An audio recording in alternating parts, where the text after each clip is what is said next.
Okay, so this is Charlie Brown 64's new video. These world record Super Mario 64 speedrunners were all caught cheating. Spicy controversy. Yes. Feed my brain with good controversial stuff. Love it. Alright, let's go. This video is for educational purposes only. It is not a call to seek out and harass any of the individuals featured within. Please behave yourselves. Thank you. I love the last line too. Please behave yourselves. That was so like cheeky. Thank you for that. Amazing music right off the bat. Twitch.tv/CharlieBrown64. We've already covered a story about a recent cheater in the Super Mario 64 community. While entertaining, it was certainly not the first incident of its kind, nor was it ever the most significant. Today we're going to go back to the beginning of Mario 64 speedrunning, where we will take a look at some of the biggest cheaters the game has ever seen. Every single one of these cheaters— oh my god. The intro is already so intriguing, like, oh my god. Cheaters. has claimed to have a world record time Earthbound, this is Metroid. Super in some Metroid. category of SM64. I actually know the The music. effect that these runs have had on the game as a whole cannot be overstated. And yet, as time has gone on, many, if not most people, have become wholly unaware of them. Remembering their stories is not only interesting, but necessary if our competition is wished to be kept alive. Nearly all of the information covered here has been researched and documented in write-ups made by SM64 historian Frosty Zako. Links to all of his amazing work can be found in the description.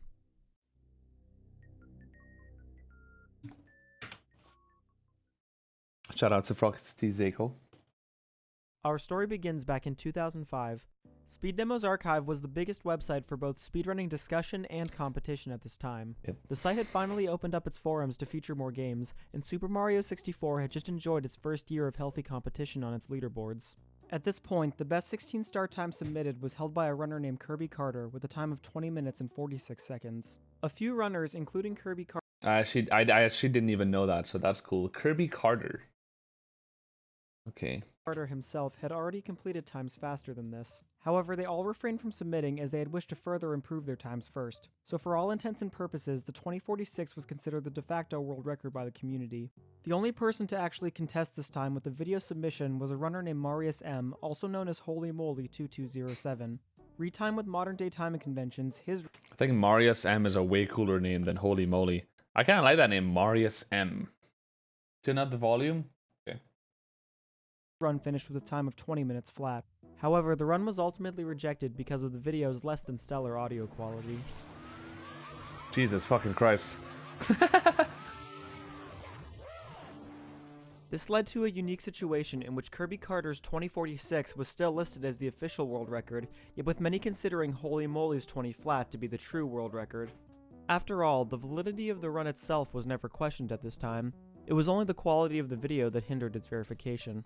This run would eventually be beaten many times over the years, but the record came back. It's funny to hear that because you look at Liam's world record at 2020 and it's like, yeah. Back into attention over a decade later when Holy Moly himself commented on a world record video by Cheese. In his comment, he brags about the fact that he once held the 16-star world record for several years. Wow. Holy moly. At this point, so many years later, practically no one knew who this person was, let alone any records he may have set. Didn't even know he made a So comment. upon seeing this, a moderator from the SM64 leaderboards, Gothic Logic, immediately went to check the validity of this statement. And by using modern-day verification techniques, he was quickly able to determine that this run was spliced. Splicing is the act of recording individual segments of a speedrun and editing them together to create the illusion of one continuous run. It is one of the most common forms of cheating in speedrunning, and with good enough editing can easily remain undetected. This story is just insane for this very reason. If Holy Moly had just said nothing, he probably would have gotten away with this like he had for the past 12 years. True. But he instead decided to brag on someone else's world record video about a time that he knew was fake. Holy moly. Decided to brag on Gothic Logic, shoutouts to Gothic, good friend of mine, awesome moderator in the Mario community, love him. Also maxed on old school RuneScape. It's honestly insane to me that 12 years later he still felt the need to brag about a time that he never even legitimately got. Edit. He has now deleted the comment on Cheese's video and disabled comments on his two-part 16-star videos.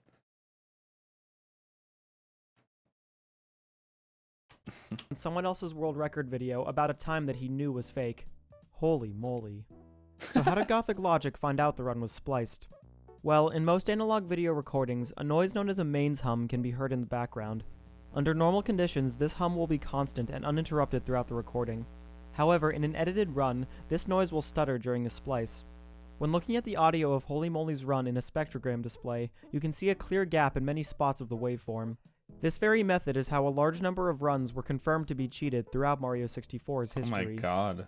For another example of this kind of cheating, enter Miles B, better known as Shadow of Miles. Oh god. Not Shadow of Miles. I knew he was gonna be one of them. As soon as I saw the intro of this video, I'm like, Shadow of Miles is definitely gonna be one of these guys. This is such a fucked up story. I'm gonna let it play for itself. Miles was an extremely skilled and well-respected speedrunner in his time, not only in Super Mario 64, but in many other games as well. What? He began his speedrunning journey back in 1998 playing Mario Kart 64, where he held numerous shortcut records and pioneered many famous lap skips. In Super Mario 64, he additionally held 70 separate single-star records, all at the same time. However, his achievements in the game reached their apex on May 11th, 2008, when he took the 16-star world record with a time of 18 minutes and 30 seconds. This time not only beat the unsubmitted world record by 38 seconds, but also the de facto record set by Holy Moly all the way back in 2005. Up to this point, Holy Moly's run was still not known to be cheated, and was still the fastest time submitted to the SDA leaderboards. And so over 3 years later, this time set by Miles was the first one to finally beat it with video proof. This run went on to be a widely respected milestone in the history of SM64. It was the last 16-star record ever submitted to Speed Demo's archive, and was therefore visible to anyone who visited the page for almost a decade afterwards. Many people were introduced to Mario 64 speedrunning because of this very run, and naturally looked up to it with a great deal of respect. Almost nobody had even considered the idea that such a prestigious run could be anything but completely legitimate. However, in 2014, the very same methods used to catch Holy Moly 3 years later were used here on Miles' run. Yep. Once again, it was discovered that there were clear gaps in the audio of the run, confirming that his record was spliced.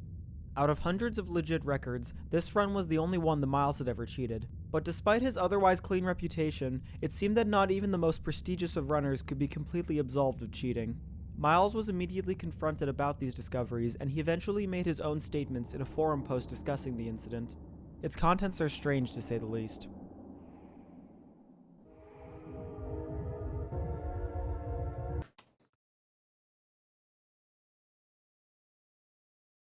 When was it discovered that he cheated?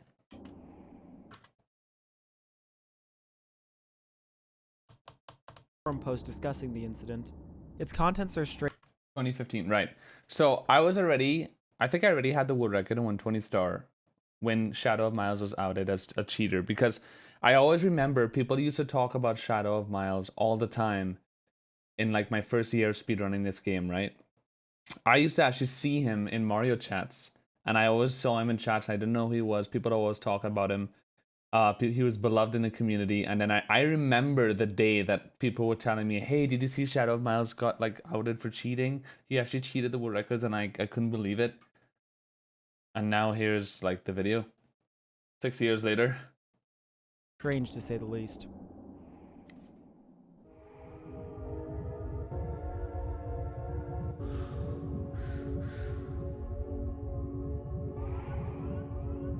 I've never done anything of this evil magnitude before, and I never will again. Just 1 week before Kives, shout outs to Kives, discovered the splices, I had a dream where I took flight over a field. A creature ascended toward me from the nearby forest. What am I reading? Ah, the antelope of death. It's because I cheated in Mario 64. This would need to be addressed soon. What? God bless you all. I'm sorry for all of my deception. It won't happen again. Looking at his apology, it's difficult to say what Miles' motivation for cheating exactly was. I think he was just He claims memeing. to have been disillusioned by cheating growing out of control in the SM64 scene. However, there is no clear evidence of any other known cheaters from this time. And despite the immensely high regard that Miles was held in, he seems to believe that he had been disrespected by the speedrunning community in some way, and seems spiteful because of it. On the other hand, he also seems to show an extreme amount of guilt over what he had done. Unlike Holy Moly, Miles never went around bragging about his fake world record time. If anything, he seems almost shameful of it. But his plan seems strange even in the first place. This run was not discovered to be cheated until 6 years after it was first posted. If his intent was to eventually confess on his own, then why wouldn't he have done so years earlier? These answers can never be known for sure, as Miles left speedrunning for good immediately following this incident. Any of his records still left standing at this point would also eventually be beaten, including every one of his single star times. But cheaters were not only limited to the main categories of Super Mario 64, single star runs were not safe either. It is important to know about the distinctions between the different platforms that Super Mario 64. Imagine cheating a single star. Imagine cheating a single star world record. Like, barely anyone even cares about single star. In the big picture, anyone outside of the community, no one really cares. 64 is run on. Around this time period, runners playing on an emulator were about as common as runners who played on original Nintendo 64 consoles. Emulators are generally. Oh, that's a Hori. Shoutouts to Hori, baby. Woo! I had the same controller. Look at that. Much more accessible and much easier to record footage for. Furthermore, the advent of save states and in-game timer cheat codes exclusive to emulators at this time made the platform much better for single-star optimization. Because of these advantages, it was in fact more common for single-star runs to be completed on emulators. Fucking Lifey, dude. But despite these differences... Yo, Lifey, shout out to Lifey. Lifey has been like an insanely good Mario player for years, and no one knows who he is outside of the Mario community. Because I don't think he streams... He is like really big in the Mario community. He's a moderator, I believe.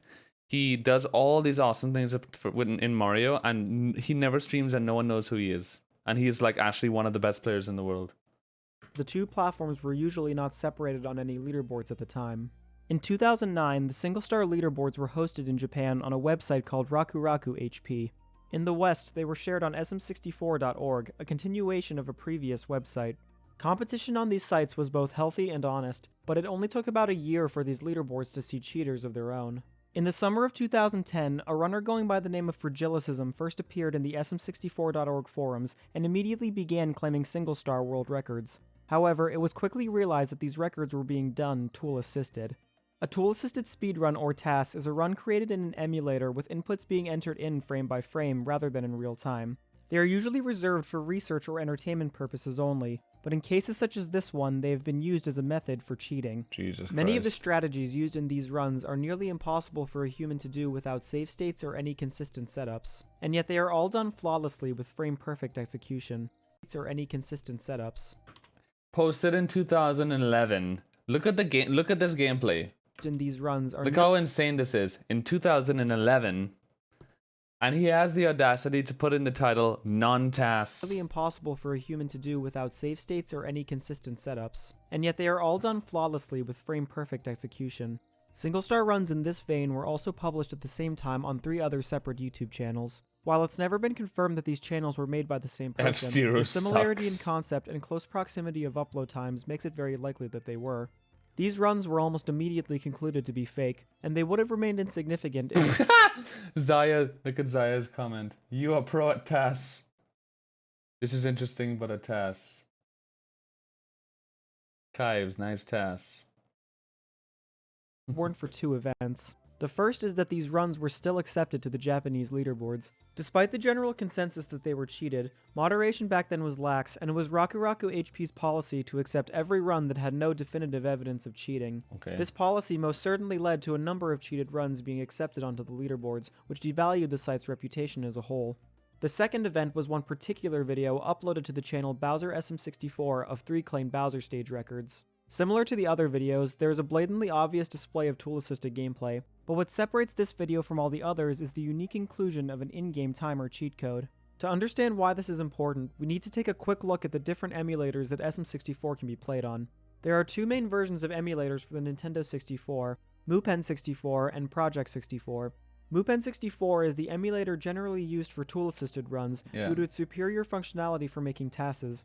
Project 64, on the other hand, has no task functionality and is generally used for human-played runs of Mario 64 only. It is also the only emulator currently permitted on the official speedrun leaderboards. At this time, distinguishing between these emulators was relatively simple, as it was believed that cheat codes could not be added to MuPen 64 or any of its tasks.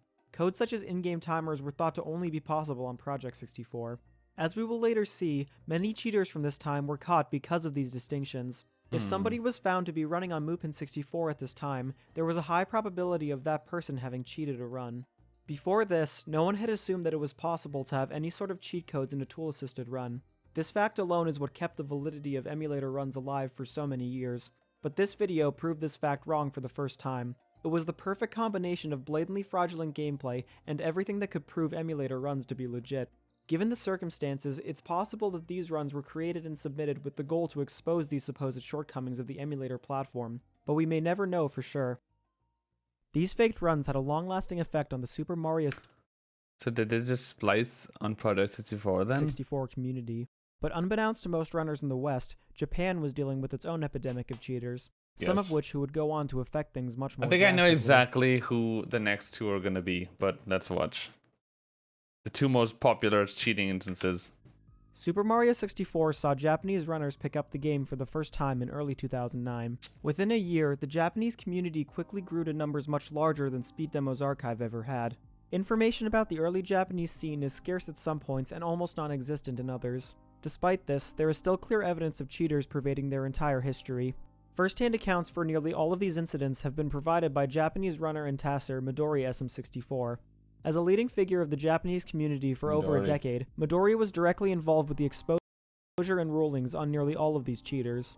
In the summer of 2010, almost 30 runs were confirmed to be cheated, 7 of which were claimed world record times, and the majority of which were ran on emulator. My God. Every one of these times was submitted by one of 4 Japanese runners, with all of them streaming on Nico Nico, Japan's equivalent of Twitch. Their method for cheating was all the same: create tool-assisted runs and then try to pass them off as real. The first to be exposed was a popular streamer and tasser known as TOT. TOT had achieved world records in both 0 and 1 star in June and July of that year. Videos of these records can no longer be found on the internet. However, it is known that they were deemed suspicious less than a month after they were first submitted. He was found to be running the game using Mupin 64 and was accused of streaming tool-assisted runs while attempting to pass them off as real-time attempts. The evidence seemed conclusive enough, but TOT's influence as a popular streamer at the time made any punishment he received largely minimal. The moderation team was apparently harassed by TOT's followers and lightened their pressure on him because of this intimidation. Of course. TOT initially denied that he had ever even cheated, but as we will later see, he would eventually change and apologize. This is literally the dream situation, dude. It's exactly the thing. It's the dream story. He denied that he cheated. His fans like shat on the community for it. It's so stupid, dude. Literally, the more popular you get, more popular people get, the more bitchy they become, the more self-centered, and the more like... apologize for everything. But according to Midori, the lack of any heavy punishment for TOT set a precedent for the rest of the Japanese community. Suddenly, an entire flood of new cheaters enter the scene, with the belief that none of them would receive any sort of repercussions. The next one to be exposed was a runner named Harukaze, later known as Keidama, and also known under many other names. Harukaze had taken the 16-star world record for the first time on June 22, 2010, with a time of 16 minutes and 42 seconds. Wow. In the next 2 months, he additionally improved his PB by more than 30 seconds. Any videos of these runs no longer exist on the internet, but it is known that his fastest times were never listed on the Japanese leaderboards. It appears that these runs were considered suspicious as early as June, but it wasn't until August of that year that he was concluded to be cheating. Harukaze was notably more careless in his acts of cheating compared to others from this time. His main motivation for cheating was to gain popularity as a streamer, and so his only plan was to fool his general audience and not experienced players of the game. His only real concerns with the SM64 community was when it came to attacking them. Just like TOT, Harukaze used his position as a more popular streamer to attack the people accusing him of cheating, but this approach would ultimately backfire on him when it led to his eventual ban from Nico Nico. Dismayed by this ban, he would ultimately admit to cheating and retired from the game for good. He actually got banned from the whole fucking website of streaming. That's crazy.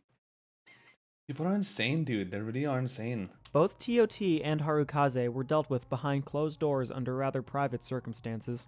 As a result of this, the public perception was that anyone could get away with cheating without much punishment.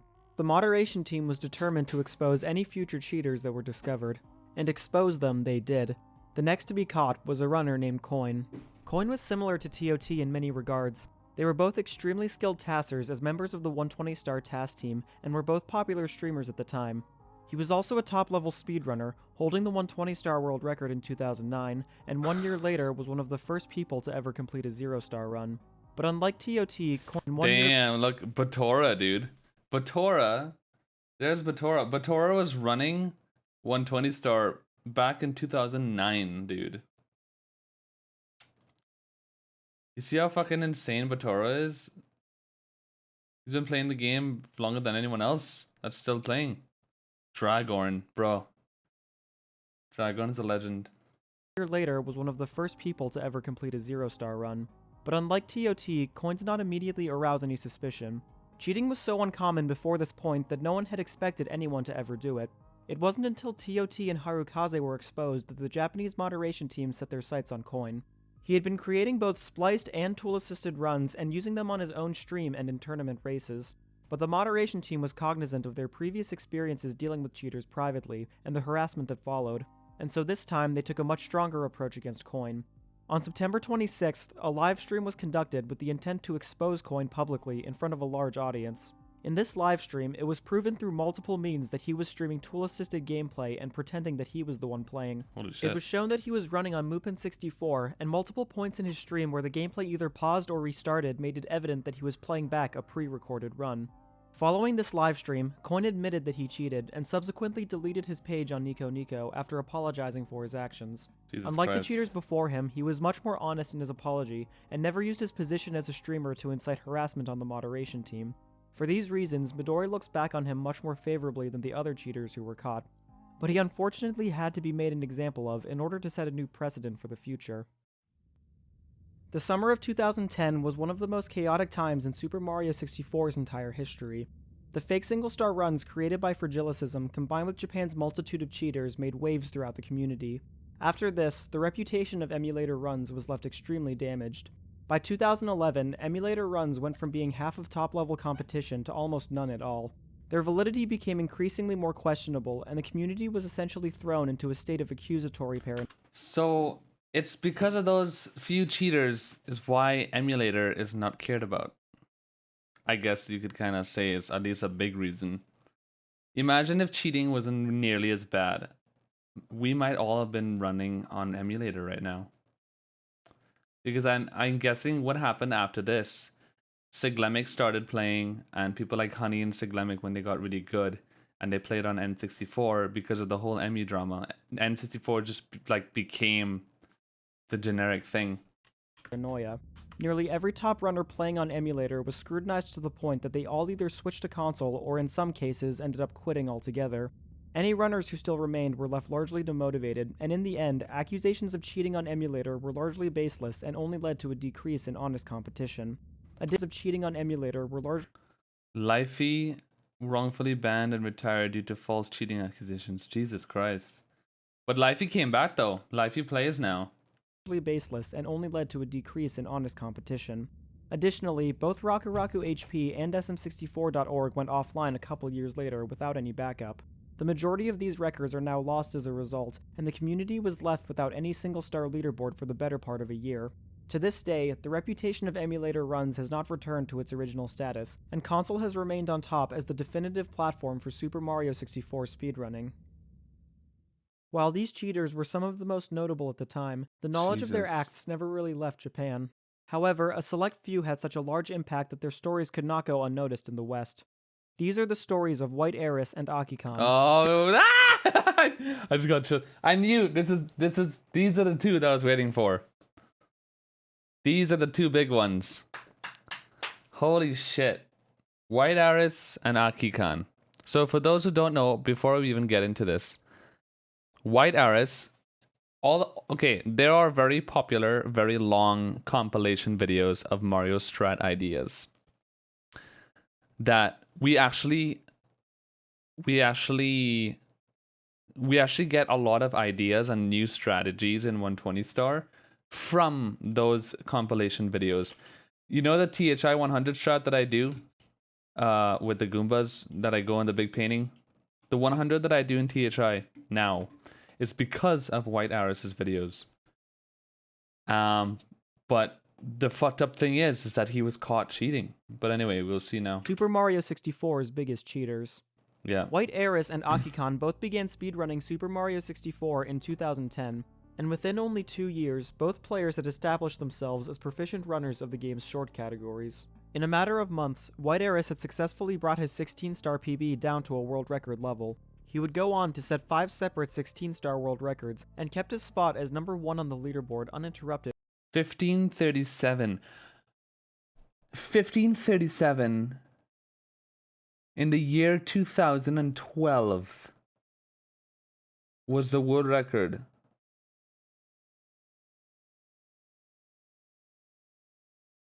But they were spliced, so. For over a year. That is, it would have been if it weren't for 2 of his runs being deemed suspicious. From the very beginning of Heiress' speedrunning career, many people doubted that any of his runs were legit. One particular time of 15 minutes and 37 seconds was never added to the leaderboards. This time was the biggest improvement that Heiress had made to any 16-star world record. The insanely fast improvement rate made many people doubt that the run was real. Heiress' previous runs were also removed as a result of these suspicions, and so he was left with no times on the leaderboards. However, he would eventually return in the second half of 2012, and this time his records would stick. He would go on to set yet another 5 consecutive 16-star records, culminating at the end of the year with a final record of 15 minutes and 31 seconds. By all definitions, this run was insane. It was the fastest run on the leaderboard. 1531 in 9 years ago. So in 9 years, the world record only improved by 32 seconds. By a margin of 21 seconds, and with no new strategies to implement, no one could hope to beat it anytime soon. After this run, Heiress would not attempt to beat this time again, but his record would remain at the top of the leaderboard for over a year. Akikon had a very different beginning to his speedrunning career. He was never doubted or accused in the way Heiress was, as he had proved himself with respectable times in all 5 main categories of SM64. By 2013, he was a top 10 runner in 4 out of 5 of them. He also held a large number of single-star records, all of which were set on console rather than emulator, which further cemented his legitimacy. But his achievements in the game would peak on September 3rd, 2013, when he beat White Heiress' seemingly unbeatable 16-star record with his own time of 15 minutes and 22 seconds. This was once again an insane improvement. Many had thought that Heiress' 1531 was practically untouchable, and yet Akikon seemed to have beaten it by 9 seconds. But the insanity of the run itself was nothing compared to what would later happen as a result of its existence. 3 months after the run was first uploaded, something strange happened. Akikon delisted his world record video and asked that no re-uploads of it be made. With this removal, the world record was then returned back to White Heiress' 1531. That is, until another 3 months later, when Heiress in turn deleted the video of his own run. The fuck? The Japanese community immediately saw their actions as a sign that both of their runs were cheated. Years of suspicion around White Heiress' runs made his ruling conclusive, but no one could have ever expected this from Akikon. It was the first time he had ever done anything like this, and the first time anyone had ever questioned his credibility. Outside of Japan, the Western SM64 community had already been suspicious of Heiress after learning of his rejected 1537 2 years earlier, but any suspicion of Akikon remained in Japan, even after he removed his own world record time. However, that would all change on September 10th, 2014, a day that would change speedrunning forever. On this day, Midori SM64 and another leading figure of the Japanese community, Hirobomb, published their findings on a revolutionary new method for verifying speedruns. They were the ones who discovered the ability to find splices by using the mains hum in the background of analog video recordings. This verification method was the very same one used to expose both Holy Moly and Shadow of Miles in the coming years, but it was used here for the first time on White Heiress and Akikon's runs. By using this method, they were able to confirm that both of the self-removed runs, along with many of Heiress' other runs, were spliced. Following these discoveries, White Heiress and Akikon both began deleting anything that was left of their presence on the internet. This included nearly every speedrun that either of them had ever completed, but their justifications for doing this were very different. Akikon disappeared almost immediately without ever publicly commenting on the incident. However, a private conversation— Jesus fucking Christ. Puncation. I remember this. This was September. This was like pretty recently after I started speedrunning. I remember seeing this. Punkay talked to Punkay was talking to Zaya. I just want to know if Akikon's run was spliced or not. I know legit or not, but I don't want to say it. You don't want to say it because the run isn't legit, or you don't want a lot of people to dislike you. If the run was legit, then I'd imagine you would want to say that. Yeah, he said so. So sad. Huh? Between Punkasian and Zaya shows that he at least admitted his cheating to his close friends in the community. Eris, on the other hand, was not so humble. He claims to have simply not been satisfied with the quality of his gameplay, and said that he removed the videos of his world record times for that reason only. To this... Alex SM64. Alex SM64, fuck, I miss him, dude. He was like one of the best players when I started. I used to talk to him all the time. He was actually from Greece, funny enough. Why the videos were taken down from YouTube? After get record, I find many improve ideas, so I'm not satisfied with that record. Of his gameplay, and said that he removed the videos of his world record times for that reason only. To this day, he has still never officially acknowledged that he ever cheated. He has only ceased to contradict any claims of it as the years have gone on. This incident has endured as one of the most well-known examples of cheating in the history of speedrunning. It was the first time that any case of cheating in Super Mario 64 had ever reached the wider public. World record times in one of the most prestigious speedruns were found to be cheated, and this fact only heightened the attention that it received. As of today, this was the last major cheating incident that Super Mario 64 had ever faced, and it was the largest by far. A number of these runners are still around today, some under new names, and many of them now contributing positively behind the scenes in ways you could never imagine. I was able to reach out to nearly every one of them, however the only one who responded back was TOT. Up to this point, TOT had still never admitted to any wrongdoings, and so it was very surprising to read what he said. The music makes it so dramatic. I know some of it may sound like an excuse, but there's no lie in what I am about to tell you.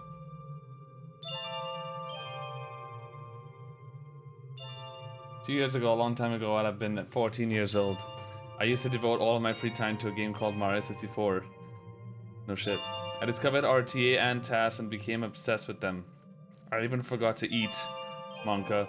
My knowledge of TAS gave me an advantage in some areas, but even so I wasn't that good at games. I was a very competitive person, then I had a devilish idea. I'm not in denial right now. I admit that it was a stupid act, but I lost the opportunity to tell anyone about it.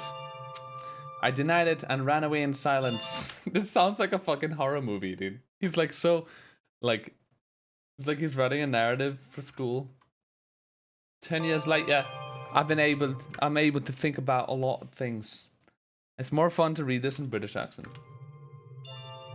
I could have ignored your message and run away like I did in the past and be silent. But now I saw the situation as an opportunity. I could finally talk about the fact that I had acted foolishly and had been hiding the truth. In it. TOT's own point of view is very different from what Midori had to say about him. He does not believe that his own cheating inspired anyone after him to do the same, and that they only shared a similar mindset, if anything. Furthermore, he does not have any recollection of inciting his viewers to harass anyone, but he admits that he may have just chosen to forget about it. Either way, TOT's transparency and honesty in this matter is something that should not be overlooked. While he was the only person to respond to me, I think his messages speak volumes about everyone else he's covered. These were all people who wanted nothing more than to win, and they were willing to do anything to accomplish that, even if it meant they had to cheat. Back, babe. Of course, this does not justify their actions in any way, but it also does not make them terrible people. Being able to make that distinction is very important. Yeah, it's true. I once again want to make it extremely clear that under no circumstances should anyone watching this video attempt to seek out or harass any of the individuals shown here. There's a common mentality in the speedrunning community of once a cheater, always a cheater. While it's true that many of these people were repeat offenders, it's clear that most of them were not proud of what they did and have changed considerably in the years since they cheated. Many of these people were not even close to reaching adulthood at the time. So many people seem to forget the fact that White Eris and Akikan were only 15 years old when they cheated, and not even 18 when they were caught. Dude, when I was 15, I didn't even know the difference between GPU and CPU. And I'm not even kidding. I had no idea what anything was. Like, the fact that at 15 years old they even know anything about like how to even cheat in a game and how, like, that alone is insane to me. I would give them a pass for cheating just for knowing how to fucking cheat at that age. Super Mario 64 has not seen a major cheating incident since then. These people have all moved on with... I didn't know the difference between software and hardware either. I still don't even know what firmware means. I have no idea what the fuck firmware is. I mean, kind of, but not really. Their lives and have grown as human beings. You should all do the same. It's not easy to say what leads any particular cheater to cheat, but no matter the cause, cheating will never be tolerated in our communities. Speedrunning at its core is a test of virtue built on a system of honor and trust. If acts of cheating are left to run rampant, that trust goes away along with any legitimate competition. On their own, these stories are interesting and entertaining case studies of people who've broken the rules. But most importantly, they are each a lesson and a cautionary tale. We must remember our history, or else we are doomed to repeat it. I want to give a massive shout out to Frosty Zako for his absolutely insane research on the history of cheaters in Super Mario 64. Zako has been doing research on SM64 history for years now, and every single instance of cheating shown in this video has been well documented in a write-up made by him. Thanks to him, more than half of the work on this video was already finished before I even started. I cannot thank him enough for the insane amount of work he has put into helping make this project as complete as it is. There is a whole lot of background information in his main write-up that goes beyond the scope of this video, and so I've left links to that document as well as Zako's other work. Please check all of them out if you want to read up on the rich history of one of the greatest speed games of all time. Shoutouts as well to Midori SM64 for providing crucial information and first-hand accounts of many Japanese cheaters. Without his insights, a large amount of history would have remained lost, and a large part of this video would have not been anywhere near as complete. If you enjoyed the video, please also consider subscribing to this channel and checking me out over on Twitch. Recently, things have been getting a little more interesting. The shirt was holding me back the whole time, chat. Just imagine what you could do completely nude. Oh!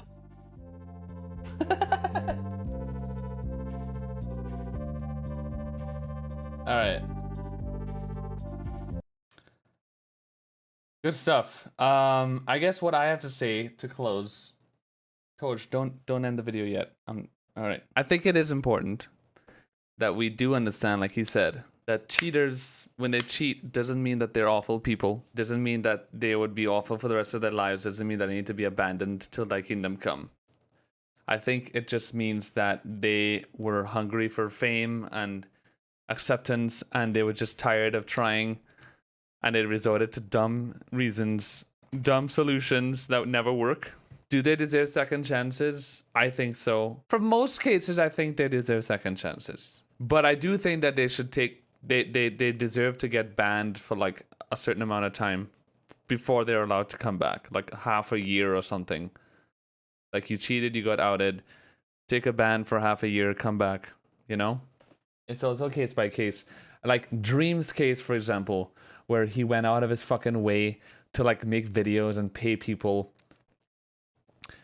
to show proof that he didn't cheat, and the mods were lying, and his whole community went out and talking shit to everybody. That is just like, that's a different case, right? But yeah, all I have to say is that, I guess. And thank God I don't even know how tasking works or anything. And I would never be able to cheat because I legit don't even know how to. So I'm safe. Just saying, okay? Chat, I promise, I'm safe. Alright, you can end the video. Thanks, Torch. Bye, YouTube.